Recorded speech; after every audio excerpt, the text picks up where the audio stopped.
Muy bien, entonces, con un poco de retraso, vamos empezando la charla sobre alergia alimentaria. Declaración de conflicto de intereses. Declaro que no presento ningún conflicto de interés asociado a la ponencia que efectuaré a continuación. Tenemos que la alergia alimentaria es el conjunto de manifestaciones clínicas ligadas a una reacción inmunológica en contra de alérgenos alimentarios, desencadenando mecanismos ligados a la inmunoglobulina E, y hay que diferenciarlas de las reacciones no ligadas a inmunoglobulina. Vemos que en los últimos 20 años la prevalencia de alergias se ha casi cuadruplicado, ¿no? Ha aumentado muchísimo en los últimos 20 años por algunos factores que iremos relatando más adelante. Y bueno, según la OMS, la repercusión económica de la alergia alimentaria y los posteriores derivados de reacciones alérgicas, sean cutáneas, respiratorias y todo el resto, ocupa un cuarto lugar en la escala de enfermedades que van a nivel mundial. Y bueno, vemos que la alergia alimentaria en un pequeño lactante generalmente es la primera reacción que posteriormente va a derivar en las futuras problemas atópicos, sea asma bronquial, sea rinitis, dermatitis atópicas o sensibilidad a ciertos alimentos. Y es justamente donde nosotros tenemos que actuar de manera precoz para poder intervenir y darle una mejor calidad de vida a nuestro paciente, ¿no? O sea, mejor dicho, tratar de buscar una prevención, evitar el desarrollo posterior de... La alergia alimentaria, según la clasificación de Gels y Coombs, ¿no? Es la reacción mediada por IgE. Generalmente es la reacción de tipo 1. Es la mejor definida y la más conocida, con los síntomas y signos muy clásicos, desde signos cutáneos, respiratorios, digestivos, hasta una posible reacción anafiláctica que en algunos casos es índole mortal. Mientras que las reacciones no mediadas por IgE, también por la clasificación de Gels y Coombs, las tenemos que son las reacciones tipo 1, 2, 3 y 4, y son las no mediadas por IgE, y que no están muy bien definidas, son un poco más retardadas, manifestaciones clínicas no muy bien definidas o de repente de manera no muy clásica como solemos estar acostumbrados, ¿no? A ver, vemos en esta diapositiva cómo nuestra microbiota intestinal puede alterar el desarrollo o, digamos, el avance o la instalación de una posible alergia. Tenemos desde factores prenatales hasta los factores postnatales, que nos van a ir dando forma, ir acomodando la microbiota. Dentro de los factores prenatales, obviamente tenemos la propiamente dicha microbiota intestinal materna, infecciones del tracto genitourinario en la gestante, y algunas infecciones locales como puede ser la periodontitis. En el desarrollo del bebé tenemos el nacimiento. Creo que cada vez es más conocido que el parto vaginal es el mejor, el más beneficioso, porque va a ir directo a una eubiosis, mientras que el parto por cesárea va a haber una alteración de la microbiota, porque obviamente va a ser alterada por la presencia de otra. En la etapa de lactante vamos a tener como la administración de leche, leche materna, justamente dada, el inicio de la alimentación complementaria, también va a influenciar en el desarrollo de la microbiota. Y en la etapa de la adultez, en la etapa ya del paciente escolar o preescolar, que prácticamente tiene una dieta muy semejante a los adultos. Acá abajo podemos ver algunos factores que intervienen en forma negativa. El uso temprano de antibióticos, que prácticamente va a alterar la microbiota intestinal. La lactancia materna, al contrario, es un mecanismo protector. O sea, debemos promover la lactancia materna. Y así como se refiere el uso racional de antibióticos, nosotros como pediatras tenemos que tener un uso y una prescripción racional de fórmulas cuando realmente se necesita.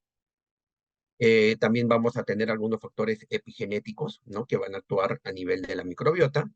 Y bueno, el entorno en donde está viviendo el niño, ¿no? Ya es muy conocida esta teoría que se postuló a finales de los 90 y a principios de los años 2000, la teoría higiénica. Y bueno, el papel de los probióticos, que tenemos mucho por delante, que sí, definitivamente parece que tiene un papel importante en eh, poder normalizar la microbiota intestinal. Este es el gráfico que comenzamos anteriormente.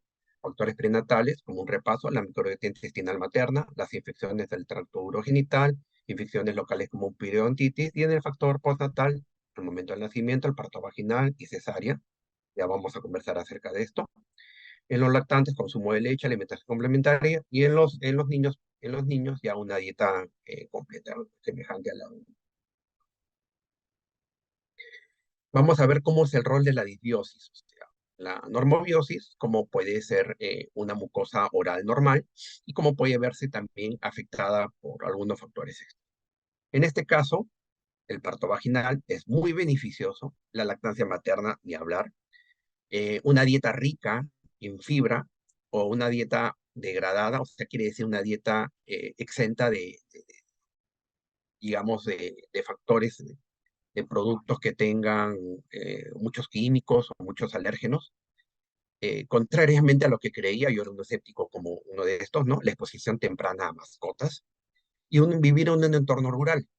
¿Esto qué produce? Que en el tracto gastrointestinal haya prevalencia de bacterias que producen ácidos grasos de cadena corta. Esto va a producir una bibiosis. Y bueno, va a lugar a que se forme el butirato en el colon, que va a servir como sustrato al colonocito, que va a causar un mecanismo de protección, logrando la integridad de la barrera intestinal. Esto va a dar lugar a una tolerancia y a un no desarrollo de alergia alimentaria.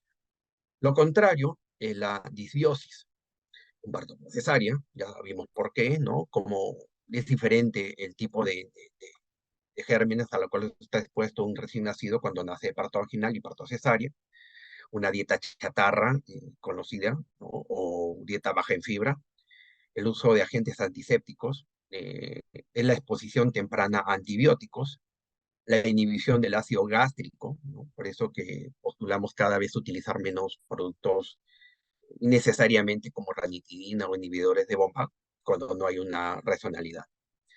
Lo que va a hacer es que haya una disbiosis. En disbiosis entendemos que hay una alteración de la microbiota intestinal, hay una prevalencia de bacterias patógenas, lo cual va a desarrollar que la barrera intestinal se vea afectada y un desarrollo temprano y precoz de alergia alimentaria. Esta es una teoría muy interesante, ¿no? Donde se explica la tolerancia versus la alergia, ¿no? Vemos que la exposición temprana de estos niños, una exposición oral temprana, a ver, una exposición oral temprana, una exposición a alérgenos, van a hacer que la microbiota sea muy diversa y va a servir de un mecanismo protector. Mientras que, al contrario, ¿no? Una exposición a un medio ambiente moderno, exposición a alérgenos cutáneos, va a haber una alteración de la microbiota intestinal y, bueno, va a haber un desarrollo de alergia. En este gráfico, más o menos, podemos ver que la integración de esta hipótesis viene basada en una deficiencia de vitamina D, ¿no? Vitamina D, el factor de la higiene y una exposición dual alérgica. Vemos que una exposición suficiente de vitamina D con una microbiota diversa y la exposición a alérgenos orales en forma precoz favorece, va a favorecer un cierto grado de tolerancia al paciente. Por el contrario, cuando este pequeño, disculpe, por el contrario, cuando este pequeño se promueve una, digamos, un contacto a a una flora bacteriana muy disminuida y a bajos niveles de vitamina D, se va a interrumpir los mecanismos reguladores de la tolerancia oral, ¿ya? Se cree entonces que la diversidad microbiana disminuida y el déficit de vitamina D va a interrumpir nuevamente los mecanismos reguladores y va a hacer que el niño tenga una limitada tolerancia oral. Esta última, al estar disminuida la tolerancia oral, va a provocar una disminución en la función de la barrera epidérmica, ¿ya? De la barrera gastrointestinal, con alteración de las células T reguladoras y las células TH. Entonces vemos que una exposición temprana, gradual, de a poco, a alérgenos orales o alérgenos cutáneos, administración de vitamina D, va a hacer que el niño tenga una tolerancia, vaya desarrollando una nota. Mientras que al contrario, cuando el niño es agredido utilizando antibióticos, un parto por cesárea, eh, exposición a dieta chatarra materna, de repente una incorrecta administración de fórmulas lácteas, pues va a dar lugar a que el niño sí desarrolle un proceso alérgico. Ahora vamos a ir viendo lo que es posiblemente y poder diferenciar lo que es una alergia alimentaria a reacciones adversas a los alimentos. Por ejemplo, tenemos que las reacciones adversas pueden ser a tóxicos, hongos venenosos o algunas bacterias que invaden el tracto colónico. Las reacciones no tóxicas, donde hay una intolerancia alimentaria, y al otro lado, donde vemos que realmente existe una verdadera alergia alimentaria. Entonces vamos a ir diferenciando lo que es la alergia tipo alimentaria inmunológica a reacción tóxica. Hay aún que diferenciar que la alergia alimentaria es por un mecanismo inmunológico. Ahora, la toxicidad alimentaria puede estar ligada al consumo de productos tóxicos bacterianos, estafilococos o clostridium.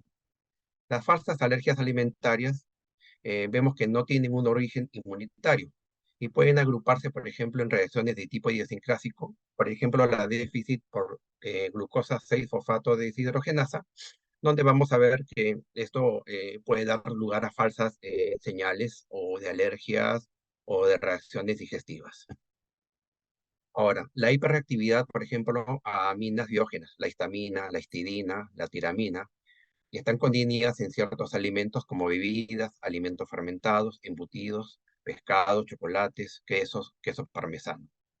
El exceso de consumos de alimentos histamino-liberadores como el alcohol, algunos frutos como fresas o frutos rojos que ahora se han puesto muy de moda como arándanos, moras o algunos productos como chocolates, pescados y crustáceos. Y bueno, también tenemos la intolerancia a colorantes, la tartrazina o la eritrocina, que la conocíamos porque eran utilizadas en muchas bebidas de sobre o en algunas bebidas gaseosas que, bueno, han tenido que ser retiradas con el tiempo. Tenemos también la intolerancia al nitrito de sodio, que es un aditivo alimentario que se utiliza para carnes o embutidos. La acción directa también de algunos alimentos ricos en ácidos y algunas enzimas proteolíticas. ¿Quién no, de repente, al momento de comer, por ejemplo, una rebanada de piña, ha sentido una sensación de ardor o quemazón en la lengua? Uno dirá que es el ácido, pues no, es una enzima proteolítica de la piña que se encarga de provocar una reacción alérgica tóxica en nuestra mucosa oral. O si no, también algunos ácidos como la naranja o de repente en el tomate o en la fresa. Y finalmente, la alteración de la permeabilidad de la mucosa intestinal por el agravamiento de falsas alergias, como pueden ser las afecciones a medicamentos o tipo A inelaxantes o a unos irritantes alimentarios. Lo más común es que, por ejemplo, una persona que tome café y al cabo de algunos minutos tenga una sensación de ardor o de quemazón, ¿no? No es muy común, pero algunas personas lo presentan.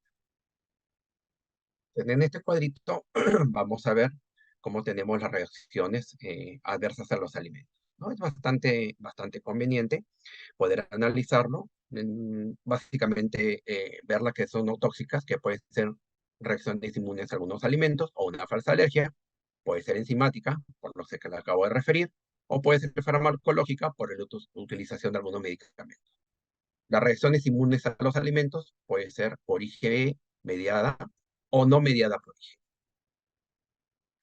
Algunos signos clínicos variables en alergias mediadas por IgE, algunas mixtas por IgE y no IgE, y las definitivamente no mediadas por IgE.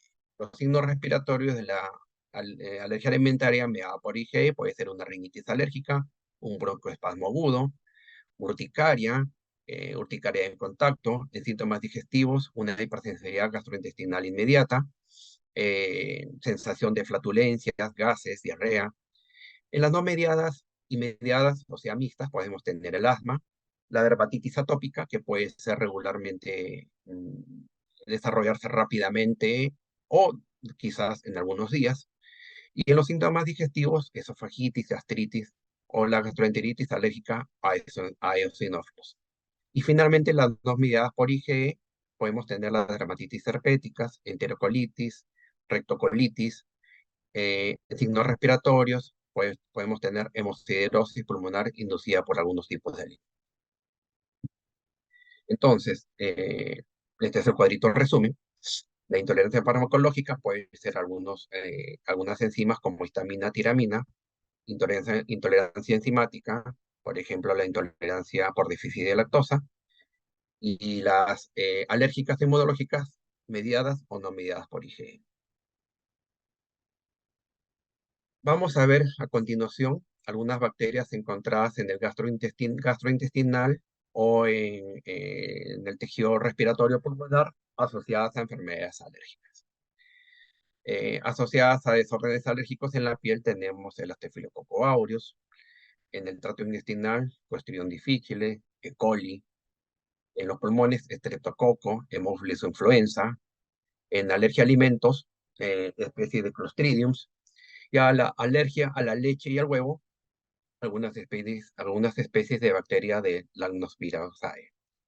Y asociado con disminución o riesgo de desórdenes alérgicos, ¿no? O sea, menos posibilidades, Staphylococcus epidermidis en el caso de la piel, Bacteroides o Bifidobacterium o Lactobacillus, que ya lo conversamos en un principio en el tracto gastrointestinal, Corynebacterium en el caso de pulmones, y los Bifidobacterium en el caso de que un paciente tenga una posibilidad de tener alergia a algunos alimentos a las semanas de vida.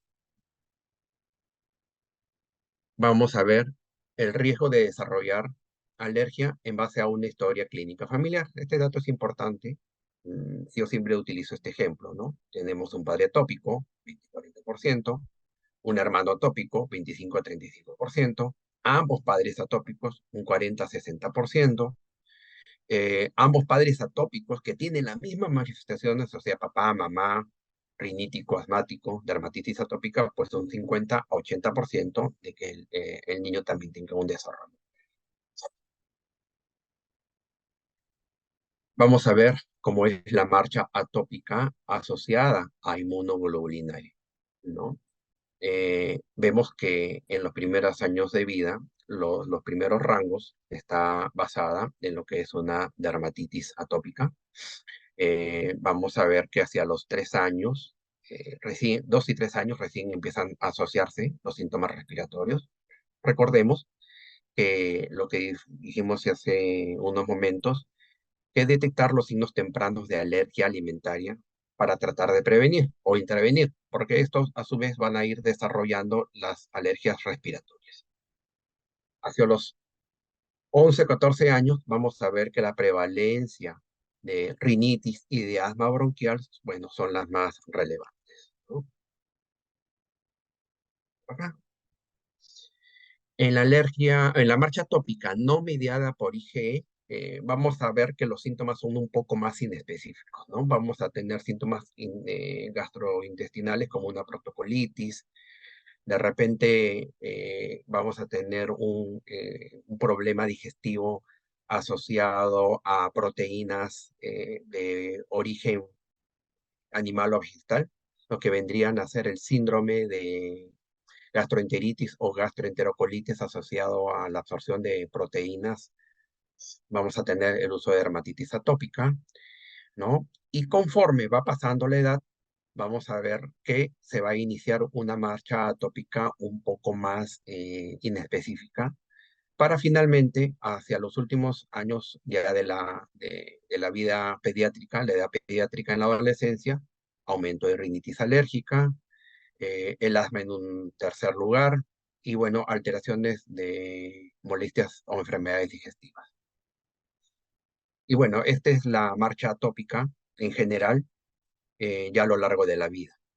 Vamos a ver que en los primeros años va a haber un problema de tipo piel, o sea, eczema. La alergia alimentaria propiamente dicha en los primeros años de vida va a ir disminuyendo conforme va pasando la edad preescolar a escolar para ir desarrollándose ya lo que es prácticamente la alergia respiratoria. Generalmente hacia el final de la vida, a partir de los 20 años, vemos que la prevalencia mayor es la rinitis alérgica seguida de asma bronquial. ¿Cuándo sospechar alergia en un paciente? Cuando tenemos una respuesta gastrointestinal inmediata, prurito oral, vómito, diarrea, cuando hay una exposición a un alimento particular y que los padres pueden haberlo identificado. Las deposiciones con moco y sangre en un pequeño lactante. El síndrome de malabsorción, enteropatía perdedora de proteínas. Podemos ver que este paciente puede tener vómito, diarrea, disfagia aguda, subaguda o crónica.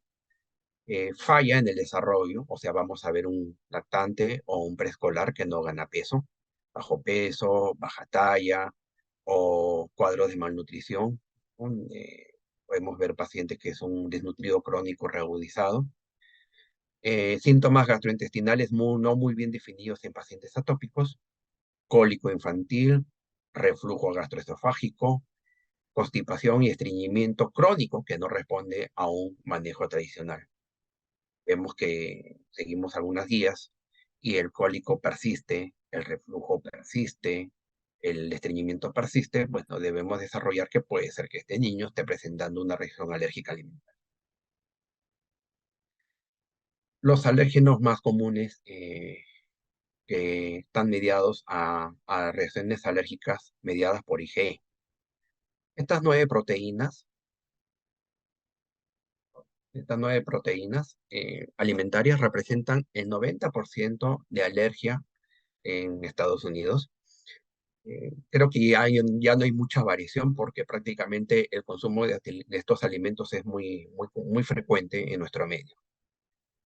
Tenemos la proteína láctea, la proteína de huevo, el maní, eh, podemos tener las nueces, el pescado, mariscos, el ajonjolí, la soya y el trigo. Se sugiere el reconocimiento, la presencia de estas proteínas que podrían ocasionar una reacción alérgica muy precoz, ya que no siempre están etiquetadas. Por eso que se trata de que se haga una referencia de la presencia de estos elementos en los alimentos que no pueda adquirir o comprar. Finalmente, la leche y derivados lácteos son uno de los mayores alérgenos alimentarios más comunes reportados en bebés menores de un año. Vemos que la alergia alimentaria de un 7 a 8% de esto es un 2 a 7% producido por la leche de vaca, 1 o 2% para el huevo, 0,3% para el maní, y el resto pues queda a lo que es nueces, pescado, soya, trigo y mariscos. La alergia alimentaria mediada por IgE es importante reconocerlo. Desde un inicio muy rápido, la podemos reproducir o imitar, identificando los alérgenos que el paciente ha podido ingerir. Generalmente, al momento de identificarla, sabemos que es producida a alimentos específicos y generalmente los test pueden mostrar una gran validación. O sea, un prick test sale positivo como una comprobación, como un cultivo a una bacteria que sospechamos. El niño come un alimento determinado que podría ser maní, se le hace el pretest y efectivamente sale positivo a reacción al maní. Ahora, algunos alimentos más comunes que pueden producir reacciones alérgicas no mediadas por IgE. La leche y la soya reaccionan cruzadamente a un 40 a 60%. Hablamos de la leche de vaca, que es la que se consume mayormente. 60 es bastante elevado, por eso que hay que tener mucha atención en a veces no recomendar leches a base de soya, porque casi vemos que el nivel de alergia es muy similar o la reacción es muy similar a la de la leche materna. En segundo lugar, tenemos las proteínas a base de arroz y de avena, que también reaccionan cruzadamente pero en menor escala, a un 40 a 50%, que tenemos que tener bastante atención en recomendar estas famosas leches a base de proteínas vegetales, como podría ser el arroz, podría ser leche de nueces, leche de avena, o sea, son productos que hay que tener bastante cuidado. Bueno, y en tercer lugar están algunas frutas, la alergia al huevo y la alergia al pescado. Pero tenemos que tener especial atención en estos cuatro alérgenos.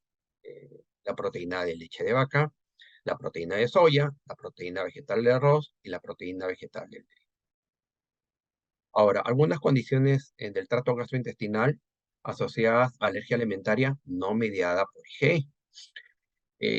Los Fuzzy Babies, ¿no? Los niños demandantes peticosos que tienen poco aumento de peso, dificultad para poder alimentarse, son niños que presentan aparentes trastornos funcionales como estreñimiento o diarrea idiopática, presencia en forma intermitente de sangre o moco excesivo en las heces.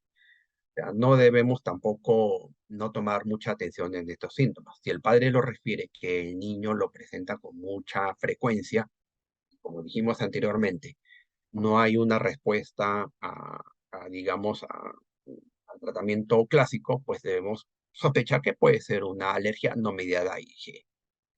En las enfermedades eosinofílicas, obviamente se incluye la esofagitis eosinofílica. Vamos a tener los vómitos postprandiales, niño con distensión abdominal, presencia de grasas en heces como la esteatorea, retardo en el crecimiento o una pérdida de peso, niños que se estreñen sin tener una dieta baja en fibra, niños que se impactan o que presentan episodios repetidos de suboclusiones intestinales. Algunas condiciones del trato gastrointestinal asociadas con alergia alimentaria, nuevamente no mediada por IgE. Tenemos las enteropatías por proteínas dietéticas, la diarrea con retraso del crecimiento, nuevamente presenta distensión abdominal y mala absorción, anemia, edema, hipoproteinemia, que es menos frecuente. Este es lo que le referí, ¿no? El síndrome de enterocolitis inducida por proteínas alimentarias. Por eso hay que tener cuidado con recomendar alegremente proteínas vegetales, porque podemos estar desencadenando una alergia no mediada por IgE. Vómitos tardíos y repetitivos después de la ingesta y en ocasiones acompañados también de diarrea. Entonces, este cuadrito resume las reacciones no mediadas por IgE versus las reacciones mediadas por IgE. La IgE vimos que es de inicio rápido, pronto, puede dar lugar a una anafilaxia, por ejemplo, una urticaria. Los mecanismos son bien definidos. Es fácil de poderla identificar y tenemos test validados. Mientras que en la no mediada por IgE, el inicio puede ser retardado. Retardado no es que pueda ser en varias horas, como puede darse de repente al tercer o cuarto contacto. Puede presentar de repente una ingesta de un alimento determinado, una, dos, tres, y de repente a la tercera o cuarta vez recién el niño va a presentar una reacción. Puede presentar algunos síntomas como reflujo, heces anormales, como les referí, sanguinolentas, muy blandas, alteración del hábito defecatorio o alteración de forma intermitente de la consistencia de las deposiciones, exceso de moco o presencia de moco de forma intermitente. El niño puede presentar vómito, puede presentar regurgitaciones muy frecuentes y nuevamente, como le dije acá, ¿no? El síndrome de gastroenteritis o gastroenterocolitis producida por proteínas alimentarias. Son mecanismos menos definidos, más difíciles de poder identificar, ¿ya? Y los test no necesariamente salen positivos, porque, bueno, de repente no ha tenido tanta exposición y no ha podido desarrollar todavía la alergia. Acá tenemos unos cuadritos para poder ver cómo detectar una alergia mediada por IgE. Número 1, antecedentes familiares de alergia. Doctor, el padre presenta alergia a los mariscos, come mariscos, come huevo, o la madre come chocolates. Y bueno, pues tenemos que prestar especial atención en esta referencia de los padres. La presencia de eczema, vimos que tanto en la marcha atópica no mediada por IgE como la mediada por IgE, es uno de los síntomas más iniciales, ¿no? Las famosas wheezing, ¿no? Esas sibilancias intermitentes, no rotularlos de manera repetitiva, asmático, asmático, asmático, sino que se manejan después de un proceso infeccioso viral, aparecen estas sibilancias. ¿Cuánto tiempo duró la reacción? Si ha sido rápida.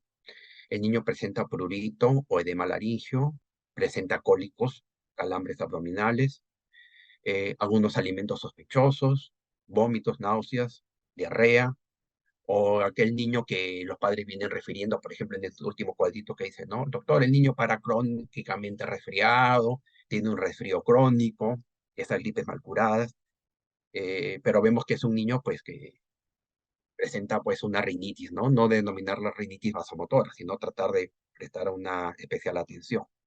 Por eso que es muy importante una historia clínica muy detallada, un buen interrogatorio a los padres. Acá tenemos la evaluación de un niño para detectar una posible alergia no mediada por IgE, el eczema, dificultad en la alimentación, ¿no? El Fussy Baby, recordemos, el niño demandante, que no come, que es eticoso, que rechaza la leche, solamente quiere leche materna, y aún así puede presentar algunas alteraciones porque la mamá, pues, obviamente no se está alimentando de una manera muy adecuada. Es el niño con dermatitis de pañal, que para escaldándose, hay que prestar una especial atención, ¿no? Este niño, presencia de moco, presencia de alteración de la consistencia de la deposición, dice que se para escaldando. Acá hay una especial atención, ¿no? Ocupemos un poquito de tiempo en observar de repente algunos síntomas o no signos. El borde perianal muy enrojecido, o la madre le refiere, doctor, cuando evacúa dolorosamente, o cuando evacúa, suelta gases y lanza heces explosivas, ¿no? Son algunos cuadros que tenemos que ir identificando porque podría ser una alergia alimentaria no mediada por IgE. Siempre los antecedentes familiares. Y bueno, ya haciendo un correlato de estreñimiento, la presencia de heces o moco perdón, de heces heces con sangre y con moco, eh, alteración del crecimiento, alteraciones en la ganancia de peso de estos pacientes. Vamos a ir viendo cómo la evolución de las guías en el trastorno en el tratamiento de las alergias alimentarias, ¿no? El 2003 era un poco de los quizás algunos presentes acá, estábamos terminando la especialidad, teníamos que esperar mucho tiempo para introducir alimentos, la leche al año, los huevos a los 2 años, nueces y pescados pasados los 2 años. Un poco más adelante, no hay evidencia para retrasar la introducción de alimentos, la leche a 1 año, los huevos los podemos ver un poco más. El 2015 se hizo un estudio que se denomina estudio LEAP. Es un estudio que se está haciendo para evaluar la introducción temprana de un alérgeno muy frecuente y cuyo consumo es muy alto en algunos países. En el nuestro no mucho, que es la alergia al maní. Y finalmente el estudio de 2019, donde no hay una evidencia para retrasar la introducción a alérgenos. Se puede ir introduciendo leche, huevos, pescado de forma muy precoz. Introducir precozmente la alimentación con maní puede ser beneficioso, pero hay que tener especial atención porque hacia los 4 o 6 meses, si el niño presenta una alteración o puede presentar una reacción al administrar estos alimentos, pues debemos suspenderlo y reiniciarlo a los 30 a 45. Mm, Esta es una referencia, de repente para poderlo extrapolar un poco más acerca de ese cuadrito que vimos al inicio acerca de la alteración de la microbiota. Pueden ser los probióticos, pueden ser los probióticos beneficiosos en la gestante para reducir posibles alergias y el asma en la infancia y en la niñez.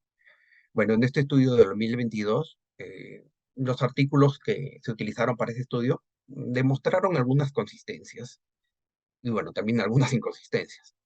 Pero sí se demostró que los probióticos administrados pueden reducir la presencia de alergia alimentaria o el eczema infantil al administrársele a las gestantes, tanto en el embarazo como en el periodo post-embarazo, hacia los 3 a 6 meses después del parto.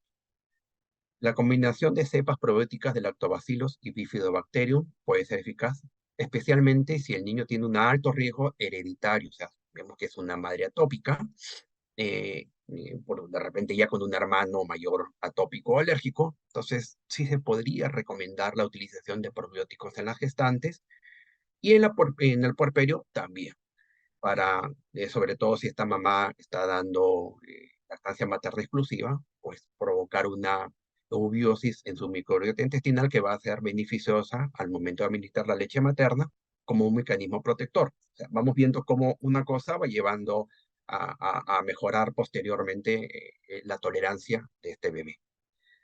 Y bueno, se concluye que se recomiendan más estudios para poder tener digamos, poder tener un conocimiento más definitivo y poder centrarse en grupos de riesgo, ¿no? Mamás atópicas, gestantes con perdón, con familiares, ¿no? Madres, hermanos o hermanos mayores con problemas alérgicos respiratorios.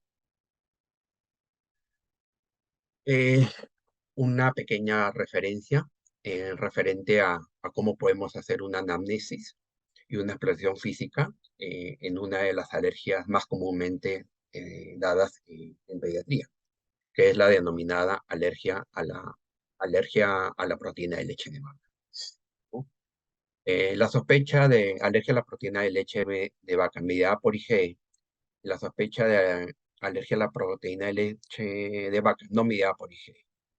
Hay que tener especial atención en la mediada por IgE, evaluar una dieta de eliminación y pruebas de punción cutánea, pruebas de alergia IgE. La mamita tiene que tener una dieta restrictiva en ambos casos. No nos centremos no solamente en decirle a la mamá, señora, usted elimine lo que es productos lácteos y nada más. Tenemos que hacer un poco más allá. Sabemos que muchos productos traen derivados de caseína. Ahora que están tan en boga poder recibir estos suplementos proteicos, ¿no? Hadas, otro tipo de proteínas, tener especial atención, ¿ya? Productos que puedan tener proteína láctea, mezcla láctea o algún derivado lácteo. Entonces las mamás tienen que estar muy, muy atentas de esto para poder de esta manera dejarlas de consumir y no promover la posibilidad de que su bebé desarrolle signos más intensos de una probable alergia a la proteína de leche. Porque es beneficiosa, digamos, esta leche, digamos. Hay que ser bien prácticos, ¿no? El 90% de los lactantes responden rápidamente a la producción de esta leche, a la administración de esta leche. Vemos acá que la proteína entera eh, es muy extensa, una fórmula parcialmente hidrolizada de menor peso molecular, una fórmula extensamente hidrolizada es de menor peso molecular, y bueno, finalmente tenemos las leches a base de aminoácidos, donde prácticamente la proteína no existe, está completamente degradada, que solamente es aminoácidos. Ya resumiendo algunas llaves que tenemos que tener presente en los problemas de alergias alimentarias. Las alergias alimentarias mediadas por IgE son de inicio rápido, mecanismos conocidos, mientras que las no mediadas se retrasan y tienen mecanismos poco claros. Igual, tenemos que prestar especial atención y poder tener una historia clínica bien detallada con todos los sucesos para irlos sumando cada vez que el paciente pueda presentar alguna alteración. Tener en cuenta que la historia familiar de atopía o algunos síntomas mediados por IgE hace sospechar el diagnóstico de alergia. La alergia alimentaria no mediada por IgE sabemos que es de aparición retardada. Pueden ser a múltiples alérgicos, tener una clínica muy diferente o poco definida. A veces las pruebas diagnósticas no son válidas, ¿no? A veces se requiere repetirla 2 o 3 veces los test para poder tener una certeza de que ya alimentos sí le está ocasionando una alergia no mediada por IgE. Nuevamente, la historia clínica es muy importante, datos frecuentes, si el niño ha sido suplementado, el niño nació de parto cesárea, ya la clínica, si este niño presenta enterocolitis, proctocolitis, enteropatías, el manejo debe ser con lactancia materna, con dieta de restricción. Recordemos aconsejarle a la mamá que se compre su lupa y que busque en los insertos de los productos si es que sus alimentos presentan algún derivado lácteo. Bueno, fórmulas extensamente hidrolizadas, fórmulas a base de aminos. La importancia de reconocer el microbioma, ¿no?, como un factor contribuyente para el desarrollo de alergias o desarrollo de alergias o tolerancia a alergias alimentarias es muy importante. Es importante garantizar a los padres y a los cuidadores que tengan los conocimientos, habilidades para poder introducir los alimentos de una manera adecuada, con cautela, pero de una manera segura y eficaz.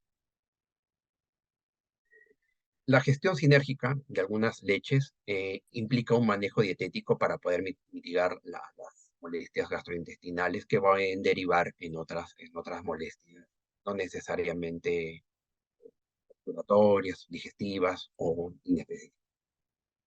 Se busca promover cambios positivos en la microbiota intestinal para que de esta manera la respuesta inmune y la función de la barrera epitelial sea indemne.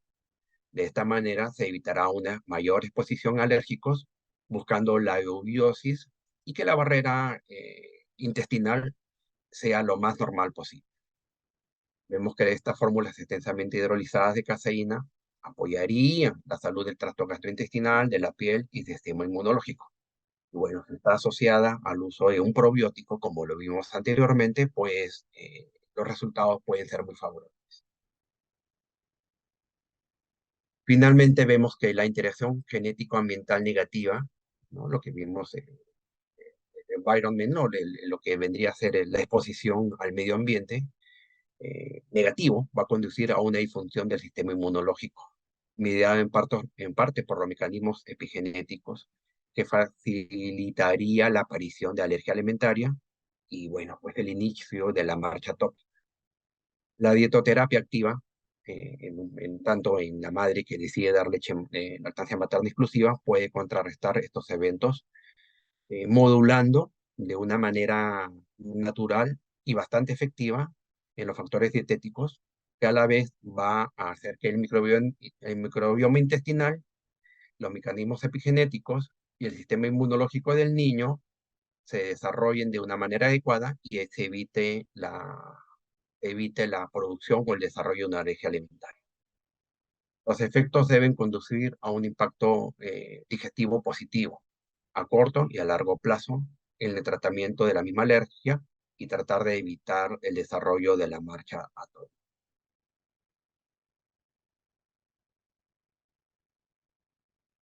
Muchas gracias por su atención. Parece que el tema da bastante que hablar. Cuando mis residentes me propusieron, traté de armarlo de la manera más práctica posible, tratar de resaltar lo que son las alergias mediadas por IgE a las no mediadas por IgE, y bueno, desarrollar de una manera precoz y tratar de prevenir y de esta manera lograr una salud física, una salud adecuada en nuestros pequeños pacientes. Muchas gracias por Muchas, su atención y quedo atento a las preguntas que puedan tener a continuación. muchas gracias, doctor Félix, por su participación. Parte del cuarto curso de pediatría ambulatoria le damos nuestros sinceros agradecimientos. Siempre usted nos apoya anualmente como ponente, ¿no? Y también nos ayuda a poder conseguir los demás expositores para que este curso sea valioso, como lo mencionan nuestros asistentes. Le comparto algunas preguntas, doctor. A ver, por aquí Por tenemos supuesto.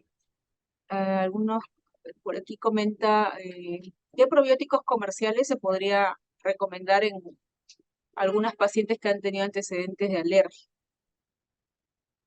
Ya, a ver.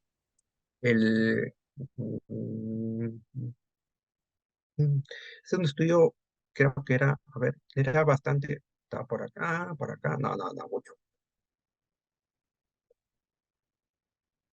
Quiero poner para que puedan buscar la referencia, pero son dos, los más estudiados. Lactobacillus rhamnosus, el EGG, Sí. acá está, ahí está el estudio, ¿no? Y el otro era el Saccharomyces boulardii, eran los más estudiados. Lactobacillus reuteri, quizás asociado para administrárselo a un lactante menor, ¿no? Se ha demostrado que definitivamente el reuteri mejora la disbiosis y la alteración de la la microbiota intestinal en un pequeño paciente. Pero para administrar a la lactante son dos, ¿no? El Lactobacillus rhamnosus LGG y el Saccharomyces boulardii. Muchas gracias. Por aquí también Acá dejo comenta, acá abajo la referencia. Sí, es un artículo bastante interesante, un poquito largo, pero sí, léanlo porque está abre bastante, digamos, sí, en los doctor, conceptos. incluso entiendo que hay algunos probióticos, por ejemplo, el famoso, el- la enterogermina, que no ha demostrado eficacia, ¿no? A veces, como usted mismo dice, se han realizado estudios en el floratil, que es el Saccharomyces boulardii. Eh, el Bacillus clausi, Sí, que es la enterogermina, mm, parece que está funcionando como una continuación del Lactobacillus reuteri. Lactobacillus reuteri ha demostrado mucha eficiencia en cólico de lactante asociado a disbiosis. Sí, definitivamente, hacia los 2, 3, 4 meses de edad ha demostrado mucha eficiencia. Y Clausi ha demostrado mucha eficiencia, digamos, en los lactantes mayores, a partir del sexto, séptimo, octavo, noveno mes. Pero lo que tiene más cantidad de estudios son justamente el LGG y el Saccharomyces boulardii, ¿no? Tienen mucha evidencia, digamos, asociados de repente al tema de alergia alimentaria, cuando ya existe inflamación o ya existe alteración de la integridad de la barrera intestinal. Como vimos en este cuadrito, ¿no? A ver, vamos a ver.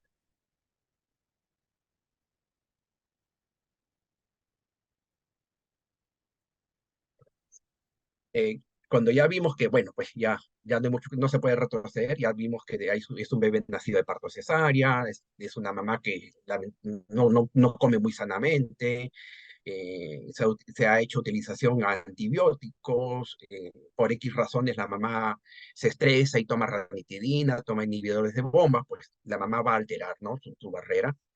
Y bueno, esto va a provocar una alteración al momento de darle lactar a su bebé. Entonces, acá, cuando el bebé ya ha desarrollado alergia o ya ha desarrollado alteración, eh, el probiótico más estudiado para este tipo de regeneración de la disbiosis posterior es el Lactobacillus rhamnosus LGG y el Saccharomyces boulardii. Entonces, hay que saber utilizarlo, ¿no? Los primeros 10 meses de vida, de repente es Reuteri. Después, ya cuando el niño no presenta muchos síntomas, puede ser el Bacillus clausi, ¿no? Pero si ya tenemos un niño potencialmente alérgico, puede asociarse un Lactobacillus rhamnosus, que es el LGG, o el Saccharomyces boulardii.